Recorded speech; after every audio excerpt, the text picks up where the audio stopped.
तर फॉर्म भरायचा दिवस संपेल एवढी गर्दी व्यासपीठावर आहे. त्याच्यामुळे सर्वच सन्माननीय व्यासपीठावरील मान्यवर आणि मोठ्या संख्येनं उपस्थित बंधू आणि भगिनी, मी सर्वप्रथम या बैठकीच्या निमित्तानं भाजपाचे प्रदेशाध्यक्ष रवींद्र चव्हाण साहेबांना मनापासून धन्यवाद देतो की रत्नागिरी जिल्ह्यामध्ये आणि सिंधुदुर्ग जिल्ह्यामध्ये महायुती व्हावी यासाठी महाराष्ट्रात पहिल्यांदा त्यांनी पुढाकार घेतला, आम्हाला सगळ्यांना बोलवलं आणि महाराष्ट्रातली पहिली महायुती ही रत्नागिरी जिल्ह्यामध्ये करण्यामध्ये आम्ही यशस्वी झालो. त्याबद्दल रवींद्र चव्हाण साहेबांना देखील मनापासून धन्यवाद देतो. आणि दुसरे विशेष धन्यवाद देतो खासदार नारायण राणे साहेबांना की त्यांनी देखील महायुती झाली पाहिजे आणि महायुतीनंच आपण सगळ्यांनी लढलं पाहिजे अशी आग्रही भूमिका घेतली. आणि म्हणून आता सिंधुदुर्गाची देखील युती ही अंतिम टप्प्यामध्ये आलेली आहे. त्याच्यामुळे भाजप शिवसेना ही नैसर्गिक अलायन्स आहे आणि अजितदादांच्या सहकार्यानं महायुती म्हणून आपण काम करतोय. त्या अजितदादांना देखील बाप्पासाहेब मी धन्यवाद देतो की त्यांनी देखील रत्नागिरी जिल्ह्यामध्ये महायुती करण्याचा निर्णय घेतला आणि आपण आता सगळे एकत्र कामाला लागतोय. चिपळूणमधलं वातावरण जर बघितलं तर महायुतीच्या सगळ्याच कार्यकर्त्यांच्या चेहऱ्यावर आनंद होता. आज रत्नागिरीमध्ये देखील तो आनंद दिसतोय. अनेकांच्या मनामध्ये शंका फक्त अशा आहेत की उमेदवाऱ्या कोणाला मिळणार आहेत. हा संकल्प मेळावा आहे, हा उमेदवारी देण्याचा मेळावा नाही. आणि भाजपाच्या उमेदवारी माननीय देवेंद्रजी फडणवीस साहेब देतील, शिवसेनेच्या उमेदवाऱ्या माननीय एकनाथ शिंदे साहेब देतील आणि जिथं राष्ट्रवादी काँग्रेस पार्टी असेल त्याच्या उमेदवाऱ्या अजितदादा देतील. त्याच्यामुळं उमेदवाऱ्या कोणाला मिळणार आहेत हा विषय आपण नंतरचा आहे. परंतु आज संकल्प करूया की 3 तारखेला जे फटाके वाजतील हे महायुतीचेच वाजतील, दुसऱ्या कोणाचे वाजणार नाही. आणि हे फटाके का वाजवले पाहिजेत त्याला 3 महत्त्वाची कारणं आहेत. आपले नेते माननीय देवेंद्रजी आहेत, जे आज राज्याचे मुख्यमंत्री म्हणून काम करतायत. आमचे मुख्य नेते आणि राज्याचे तत्कालीन मुख्यमंत्री जे विद्यमान उपमुख्यमंत्री आहेत ते एकनाथ शिंदे साहेब आहेत आणि बाप्पा तुमचे नेते अजितदादा आहेत. पण तुम्ही या 6-7 महिन्यामध्ये जर अभ्यास केला असेल तर या तिन्ही नेत्यांना, महायुतीच्या नेत्यांना महाविकास आघाडीनं टार्गेट करण्याचा प्रयत्न केला. नुसतं टार्गेट केलं नाही, नुसती बदनामी केली नाही, तर वैयक्तिक पातळीवर येऊन यांना नामोहरम करण्याचा देखील प्रयत्न केला. परंतु हे नेते हे लोकांमधले नेते असल्यामुळं आपण सगळे त्यांचे मनसुबे होते ते धुळीला मिळवले. 2-4 दिवसातल्या फक्त आपल्याला गोष्टी सांगतो की आम्हाला बदनामी काय नवीन नाही. आम्ही 3.5 वर्ष 4 वर्ष BJP बरोबर आलो म्हणून आम्ही नुसती सकाळची बदनामीच ऐकतो, आम्हाला शिवाय ऐकतो. आम्हाला तर ठार मारतो म्हणून पण सांगितलं होतं. एवढ्या पतीला काही लोक गेली होती, माझ्यावर 2दा-3दा हल्ला देखील झाला होता. हा भाग बाजूला ठेवू, पण परवा ज्या पद्धतीनं भाजपावर टीका करण्यात आली, नरेंद्र मोदी साहेबांवर टीका करण्यात आली, अमित शहा साहेबांचा तर अनाकोंडा म्हणून उल्लेख करण्यात आला, ह्याचा आपण बदला घेणार आहोत की नाही ही निवडणूक त्याच्यासाठी आहे. ही निवडणूक ते ठरवणारी आहे की आम्ही आपापसात किती भांडतो. उदय सामंत मोठा आहे की राजन साळवे मोठे आहेत की पाटणे साहेब मोठे आहेत, याच्यापेक्षा अजितदादा मोठे आहेत, देवेंद्रजी मोठे आहेत की एकनाथ शिंदे साहेब मोठे आहेत, ही ठरवणारी आजची निवडणूक आहे. स्थानिक स्वराज्य संस्था झाल्यानंतर थेट 3 वर्षानं लोकसभेच्या निवडणुका आहेत. मध्ये एकही निवडणूक नाही जी आपण पक्ष म्हणून एकत्र लढणार आहोत. त्याच्यामुळे लोकसभेला कोणाला त्रास होणार नाही, विधानसभेला त्याच्या पुढे कोणाला त्रास होणार नाही, याची दक्षता या स्थानिक स्वराज्य संस्थांना घेतली पाहिजे. म्हणूनच आज समन्वय समितीमध्ये निर्णय झाला की ज्या समन्वय समितीमध्ये 3 मंत्री दिले गेले त्याच्यामध्ये एक चंद्रशेखर बावनकुळे आहेत, दुसरे सुनील तटकरे आहेत आणि तिसरा मी आहे. या तिघांनी काय करायचं आहे तर ज्या ज्या जिल्ह्यामध्ये जिथं वाद आहेत ते मिटवण्यासाठी दौरा करून निवडणुका महायुतीच्या ताब्यामध्ये कशा होतील यासाठी आम्ही सगळ्यांनी मिळून प्रयत्न करायचा आहे. मग हे करत असताना माझ्यावर महाराष्ट्राची जबाबदारी दिलेली आहे समन्वयाची. मग आपल्याच जिल्ह्यामध्ये जर समन्वय नसेल आणि म्हणून घोषणा झाल्या पहिली समन्वयाची बैठक ही मी रत्नागिरी जिल्ह्यामध्ये घेतली. त्याच्यामध्ये चिपळूणमध्ये आपण यशस्वी झालो आणि आज मोठ्या संख्येनं तुम्ही जमलाय, इथं देखील आपण यशस्वी झालो. शेवटी तिकीटं काय सगळ्यांनाच देता येणार नाही. तिकीटं काय असा क्रायटेरिया काय रत्नागिरी जिल्ह्यासाठी नाही आहे की मागेल त्याला तिकीट द्या, असं काय आपल्या पक्षानं किंवा निवडणूक आयोगानं फक्त आपल्या पक्षापुरतं सांगितलेलं नाही. तर आपल्या सगळ्यांची जबाबदारी आहे की आपण सगळ्यांनी एक दिलानं काम केलं पाहिजे. आता मला माहिती नाही राजन पटवर्धन इथं आलेत का? मी त्यांचा उल्लेख एवढ्यासाठी करतो, साहेब हे शिवसेनेचे नाहीत, भारतीय जनता पार्टीचे आहेत.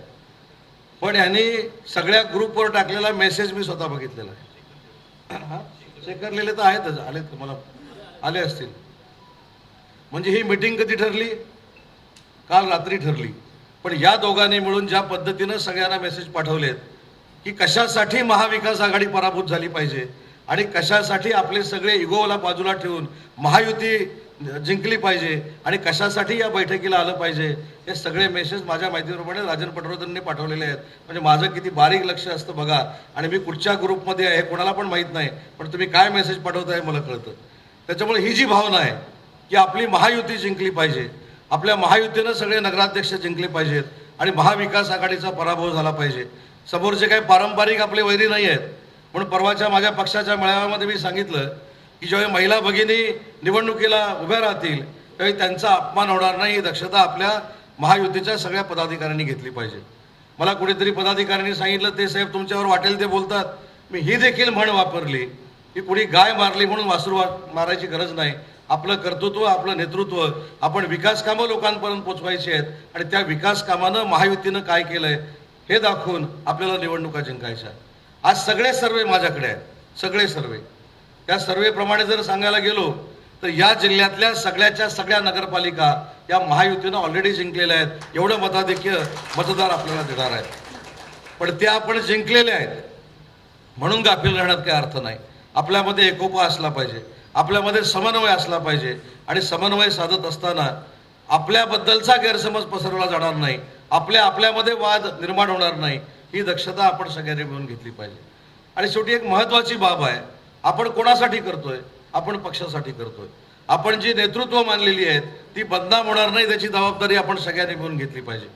मगाशी मामाने सांगितलं की समोर बसलेले सगळे इच्छुक उमेदवार असतील, पण त्या उमेदवारांनी देखील एक गोष्ट महत्त्वाची समजून घेणं गरजेचं आहे की ज्यावेळी राजापूर मतदारसंघातनं तिकीट देण्याची वेळ येईल त्यावेळी किरण भैयांची, राजन साळवेंची आणि भाजपाच्या सगळ्या पदाधिकाऱ्यांची अडचण होणार आहे. कारण आपल्याकडे जत्रा असल्यासारख्या उमेदवारी अर्ज आलेले आहेत. मी असेल, व्यासपीठावरची सगळी मंडळी असतील, रत्नागिरीमध्ये तिकीट वाटप देताना अडचण येणार आहे. आम्ही एका उमेदवाराला एकच तिकीट देऊ शकतो. त्याच्यामुळे हे पदाधिकाऱ्यांनी समजून घेतलं पाहिजे. आपण पक्ष म्हणून नाही तर आपण कुटुंब म्हणून काम करतोय. आपण महायुती हे कुटुंब आहे, त्याला कुठचंही तिकीट कोणालाही जरी मिळालं तरी आपण तो आपल्या कुटुंबातला आहे असं समजून जर काम केलं तर कुठेही पराभवाला आपल्याला सामोरं जावं लागणार नाही. त्याच्यामुळं सगळ्या गोष्टीमध्ये सगळंच आपल्यासारखं होईल, आपल्या मनासारखं होईल असं काही पक्षामध्ये होत नाही. त्याच्यामुळं तिन्ही पक्षाच्या नेत्यांना आणि पदाधिकाऱ्यांना मला विनंती करायची आहे की प्रदेशवरनं जो काय निर्णय होईल तो आपल्याला मान्य करावा लागेल आणि त्या पद्धतीनं आपल्या संघटना ताकदीनं या निवडणुकीमध्ये आपल्याला उतरवायला लागतील. आपण जिंकलेलो तर नक्कीच आहे, पण 232 आमदार असताना आपण 1000-2000 मतांना जर जिंकलो तर ते काही योग्य नाही. महाराष्ट्रामध्ये 232 आमदार असताना समोरच्याचं डिपॉझिट घालून आपण जिंकलं पाहिजे. एवढी ताकद या जिल्ह्यामध्ये आपण निर्माण करणं गरजेचं आहे आणि तुमचे सगळ्यांचं सहकार्य असेल, तुमची सगळ्यांची ताकद जर एकवटली तर समोरच्याचं डिपॉझिट आपण घालू शकतो. एवढी धमक आणि एवढी मर्दुमकी ही आपल्या सगळ्यांमध्ये आहे, हे नाकारता येणार नाही. पण अनेक गोष्टीमध्ये आपण व्हॉट्सअपवर बघतो. माझं म्हणणं आपापसातलं कॉम्पिटिशन आजपासून आपण थांबवूया. आपण पक्षाचं काहीतरी देणं लागतो, आपण नेत्यांचं काहीतरी देणं लागतो, म्हणून चांगल्या पद्धतीनं आपण पुढे जाऊया तरच आपलं भलं आहे. शिवसेना, भाजप, राष्ट्रवादी याच्यापैकी कोणाला तिकीट मिळालं, याच्यापेक्षा माझ्या कुटुंबातल्या व्यक्तीला तिकीट मिळालं. महाविकास आघाडी जी आमच्या नेत्यांचा अपमान करते ती आपल्याला धुळीला मिळवायची आहे. यासाठी आपण जर घरातनं बाहेर पडलो तर समोरच्याचं धाडस पुढच्या निवडणुकीमध्ये फॉर्म देखील भरायचं होणार नाही. एवढी तुमची सगळ्यांची कुवत आहे. आज अनेकांचे चेहरे मी बसलेले बघतोय.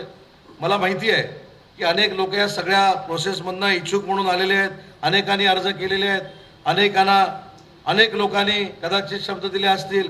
काही राजकीय वातावरण बघून तुम्हाला कदाचित असं वाटलं असेल की आता एकतर्फी आपल्याला निवडणुका लढायच्या आहेत, स्वबळावर निवडणुका लढायच्या आहेत.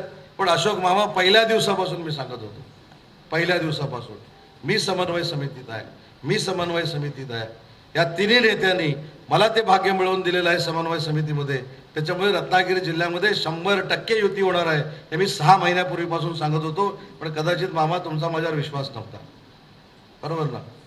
त्याच्यामुळे पुढचं देखील सांगतो, जिल्हा परिषदेला देखील युती होणार आहे.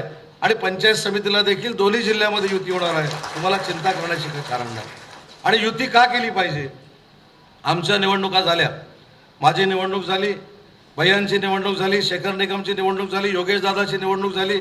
तुम्ही सगळ्यांनी एकत्र येऊन महायुती म्हणून आम्हाला निवडून दिलं. आज तुमच्या निवडणुका आहेत.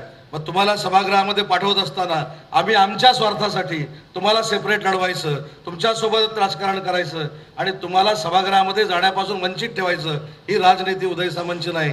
वेळ पडली तर प्रत्येकासाठी घराघरात फिरेन, पत्रक घेऊन फिरेन, पण ज्या लोकांनी आम्हाला निवडून दिलंय ते सभागृहामध्ये गेले पाहिजेत, ही प्रामाणिकपणाची इच्छा होती. आणि म्हणून मी 6 महिने सांगत होतो की जरा धीरानं घ्या, जरा धीरानं घ्या. ते देवेंद्र फडणवीस आहेत, ते एकनाथ शिंदे आहेत, ते अजितदादा आहेत, ते योग्य वेळी योग्य निर्णय घेतात आणि त्यांनी तो काल योग्य वेळी योग्य निर्णय घेतला. आपल्यामध्ये काय होतं, कदाचित गैरसमजानं असेल, कदाचित आपण नेत्यांवर विश्वास ठेवतो म्हणून असेल, आपण थोडंफार गैरसमजातनं वागायला लागतो. जर शिवसेना आमच्या समोर उभी राहिली तर शिवसेनेची लखतरं, म्हणजे आपली शिवसेना, तर आपल्या शिवसेनेची लखतरं कशी काढायची हे आपण डोक्यात ठेवतो. आमचे कार्यकर्ते भाजप जर समोर उभी राहिली तर कसं भाजपवर अटॅक करायचं हे डोक्यामध्ये असतं. बाप्पा तुमची राष्ट्रवादी उभी राहिली तर राष्ट्रवादी काँग्रेस पक्षाला पराभूत कसं करायचं हे आमच्या डोक्यामध्ये चक्र सुरू होतात. पण कुठंतरी हे आपण समजून घेतलं पाहिजे, या कार्यकर्त्यांच्या निवडणुका आहेत. हे कार्यकर्ते जर आमच्याबरोबर नसतील तर व्यासपीठाला किंमत शून्य आहे. प्रत्येक व्यासपीठावरच्या नेत्यानं डोळे बंद करून विचार केला पाहिजे की माझ्या समोर खुर्च्या रिकाम्या आहेत तर आमची पात्रता, आमची लायकी इथं बसण्याची नाही. आणि म्हणून या कार्यकर्त्यांच्या निवडणुका आमच्या जोरावर, आम्ही तुमचं पत्रक वाटणार आहोत, आम्ही तुमच्यासाठी घराघरामध्ये येणार आहोत. निदान गेला बाजार 126 पंचायत समितीचे सदस्य, 56 जिल्हा परिषदेचे सदस्य आणि सुमारे 200 नगरपालिकेचे नगरसेवक हे महायुतीचे आपण करू शकतो. एवढ्या कार्यकर्त्यांना आपण त्यांच्या सभागृहामध्ये पाठवू शकतो. पण आपल्यामध्ये जर विभागणी झाली तर जे आपल्या नेत्यांना शिव्या घालतात ते सत्तेवर जाऊन बसतील, त्यांचं फावेल, मग 5 वर्ष तुम्हाला काम देखील करता येणार नाही. उदय सामंत जर वावगं वागला असेल तर हक्कानं तुम्ही त्याच्याकडे गेलं पाहिजे. तुम्ही त्याला सांगितलं पाहिजे की भाजपचा वाटा देखील विजयामध्ये तुमच्या आहे, राष्ट्रवादीचा वाटा देखील तुमच्या विजयामध्ये आहे. ही सांगण्याची ताकद कार्यकर्त्यांमध्ये निर्माण झाली पाहिजे. परंतु मागणं काहीतरी करण्याची भूमिका ही आपल्या पक्षालाच संपवत नाही तर महायुतीच्या सरकारला देखील धक्का देत असतं. कारण 232 आमदार निवडून आलेलं सरकार हे जर स्थानिक स्वराज्य संस्था आणू शकल्या नाहीत तर भविष्यामध्ये चित्र असं तयार होईल. काल कदाचित तुम्ही दीव दमणच्या निवडणुका बघितल्यात की नाही मला माहीत नाही. आपण जरा सोशल मीडियावर हे देखील बघत जाऊ. एक फक्त दीव दमणमध्ये एनडीएला नगरपंचायतीमध्ये, नगरपालिकेमध्ये कमी जागा मिळाल्या, त्याचा गाजावाजा अख्ख्या देशामध्ये काही लोक करतायत. दिल्लीमधनं ही यंत्रणा राबवली जाते. तुम्ही मुद्दाम व्हॉट्सअपवर आता काढून बघा. दमणला जेवढ्या पंचायत समितीच्या जागा आल्या आहेत काहीतरी 60 पैकी 16 आल्या आहेत, दीवला काहीतरी 47 पैकी काहीतरी 12 आल्या आहेत. पण या पंचायत समितीच्या निवडणुकीचं भांडवल हे बिहारच्या निवडणुकीमध्ये केलं जातं. एवढे सेन्सिटिव्ह विषय हे महायुतीच्या बाबतीतले बनलेले आहेत. आज ज्या पद्धतीनं अमित शहा साहेबांबद्दल बोललं जातं, मला माहीत नाही तुम्हाला किती लोकांना म्हणजे माहिती आहे की त्याच्यावर पहिला अटॅक जर कोणी केला असेल तो आमच्या एकनाथ शिंदे साहेबांनी केला आहे. आणि एकनाथ शिंदे साहेबांनी सांगितलं की यापुढं अमित शहा साहेबांबद्दलचा वाईट एक शब्द जरी महाराष्ट्रामध्ये निघाला तर अख्खी शिवसेना तुमच्या अंगावर जाईल. ही ताकद प्रत्येक कार्यकर्त्यामध्ये पाहिजे. आम्ही नाही विचार केला की अमित शहा साहेबांबद्दल बोलल्यानंतर ते भाजपाचे नेते आहेत, ते आमचे देखील नेते आहेत, नरेंद्र मोदी साहेब आमचे देखील नेते आहेत. ही देखील भावना प्रत्येकामध्ये असली पाहिजे. आणि मी कधीच शिवसेनेनं माझ्यावर काहीतरी बोलले किंवा आता कोणतरी माझ्यावर बोललं म्हणून मी कधीच कोणाला सांगत नाही, किंवा कोण काहीतरी भैयांवर बोललं पण तुम्ही पत्रकार परिषद घ्या, ही भूमिका आमची नसते. माझं फक्त एवढंच मत आहे, आमच्यावर झालेल्या टीकेला कुठच्याही मित्रपक्षानं त्याला उत्तर नाही दिलं तरी चालेल, परंतु ज्यावेळी आपल्या पक्षाच्या नेत्यावर आघात होतात, फालतू काहीतरी बोललं जातं, त्यावेळी आपण जर रस्त्यावर येणार असाल तर आम्ही तुमच्या सोबत आहे हा शब्द आज या बैठकीच्या निमित्तानं मी आपल्याला देतो. शेवटी कुठेतरी आपण नियम पाळले पाहिजेत, कुठेतरी आपण पुढे जाऊन सगळे एकत्र आहोत हे महाविकास आघाडीला दिसलं पाहिजे. परवाचा तुम्ही जर मोर्चा बघितला असेल मुंबईतला, भले त्यांची ताकद किती आहे, भले ते काय करतायत हा नंतरचा विषय आहे, पण आपल्याला शह देण्यासाठी सगळी जी अभद्र युती कशी मुंबईच्या रस्त्यावर उतरली होती याचा अभ्यास आपण सगळ्यांनी केला पाहिजे. आणि म्हणून माझं महत्त्वाचं आहे की माझ्या नेत्याचं महत्त्वाचं आहे.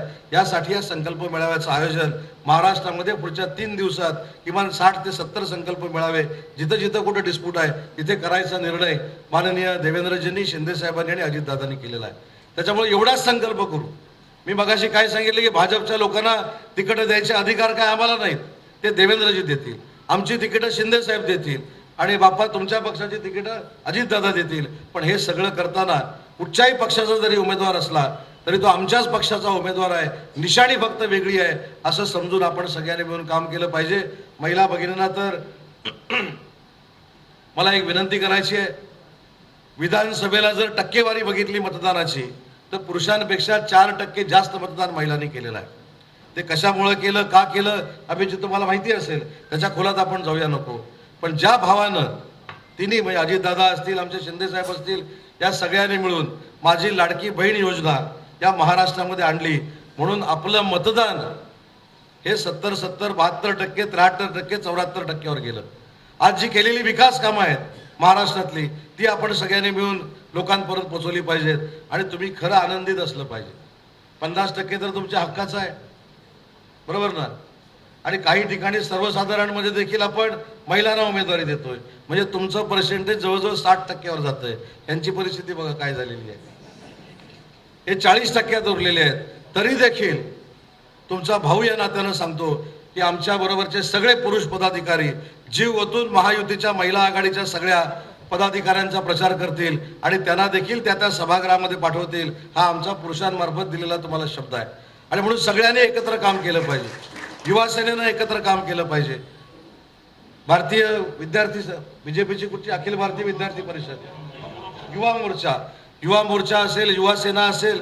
कालच आमचे अथर्व साळवींना युवा सेनेचं कार्यकारिणी सदस्यपद आम्ही दिलेलं आहे. या सगळ्यांनी एकत्र बसून युवा सेनेचं देखील नियोजन केलं पाहिजे, युवा मोर्चाचं देखील नियोजन केलं पाहिजे, महिला भगिनींनी महिला आघाडीचं नियोजन केलं पाहिजे. आणि 3 तारखेला ज्यावेळी नगरपालिकेचे निवडणुकीचे निकाल लागतील त्यावेळी समोरच्याला वाटलं पाहिजे की महायुतीची एकी म्हणजे काय असते, महायुतीचा संकल्प म्हणजे काय असतो, महायुतीचं मिशन म्हणजे काय असतं.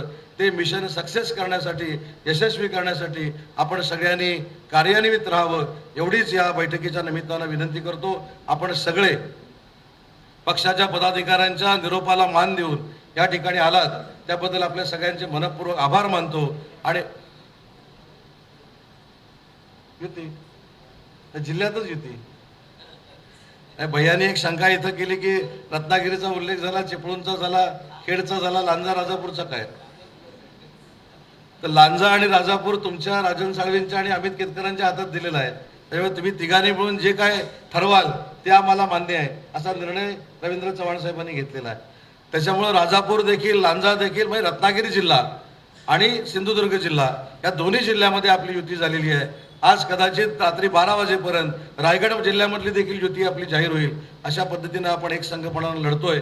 आणि लांजापासून ते खेडपर्यंत जेवढ्या नगरपालिका आहेत त्या नगरपालिकेवर फक्त आणि फक्त महायुतीचाच भगवा फडकणार आहे हे तुमच्या साक्षीनं या ठिकाणी मी मुद्दाम पुन्हा एकदा पुनरुच्चार करतो. आपण या बैठकीला उपस्थित राहिला त्याबद्दल आपल्या सगळ्यांना मनापासून धन्यवाद देतो, आपले आभार मानतो. आणि कुठेही बंडखोरी न होता, कुठेही आपापसामध्ये संघर्ष न करता आपण सगळेच्या सगळे नगरसेवक आणि सगळेच्या सगळे नगराध्यक्ष निवडून एक इतिहास घडवूया एवढीच विनंती करतो आणि थांबतो. जय हिंद, जय महाराष्ट्र.